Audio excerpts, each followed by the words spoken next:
കുറച്ചധികം ക്ഷമയും സമയവും എടുത്തിട്ട് ചെയ്യണതാണ് ഈ ചിരട്ട കൊണ്ടുള്ള ക്രാഫ്റ്റുകൾ. അപ്പോൾ നമുക്കിന്ന് കുറച്ച് അങ്ങനെയുള്ള ഐറ്റംസ് കണ്ടാലോ. അപ്പോൾ ഇത് ഉണ്ടാക്കിയിട്ടുള്ളത് രാജൻ എന്ന് പറഞ്ഞ ചേട്ടനാണ് കേട്ടോ.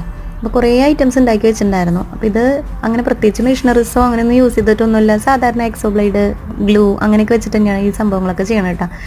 ചെറിയ ഐറ്റംസൊക്കെ ഇട്ട് വയ്ക്കാൻ പറ്റണ ഇതുപോലെ മൂടിയുള്ള കുറേ പാത്രങ്ങളൊക്കെ ഉണ്ടായിരുന്നു.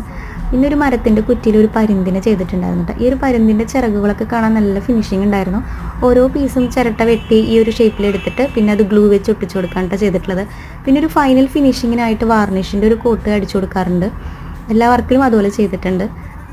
അതുപോലെ നമ്മൾ ഈ ഒരു പരുന്തിൻ്റെ കൊക്ക് കണ്ടില്ലേ മഞ്ഞ കളറിലിരിക്കുന്നത്, അപ്പോൾ നമ്മുടെ ഇളനീരുണ്ടല്ലോ ആ ഒരു ചിരട്ട യൂസ് ചെയ്തിട്ടാണ് കേട്ടോ. അതുപോലെ ഈ ഒരു ഫ്ലവറിനും അത് തന്നെയാണ് യൂസ് ചെയ്തിട്ടുള്ളത്. ചിരട്ട കൊണ്ടുള്ള തൂക്ക് വിളക്ക്, ഫ്ലവർ വേസ്, കിളികൾ, തെങ്ങ്, അങ്ങനെ ഒരുപാട് ഐറ്റംസ് ഉണ്ടാക്കി വെച്ചിട്ടുണ്ട് കേട്ടോ. എല്ലാം ഒന്നിലൊന്ന് മെച്ചെന്നേ നമുക്ക് പറയാൻ പറ്റുള്ളൂ. അടിപൊളിയായിരുന്നു കേട്ടോ എല്ലാം.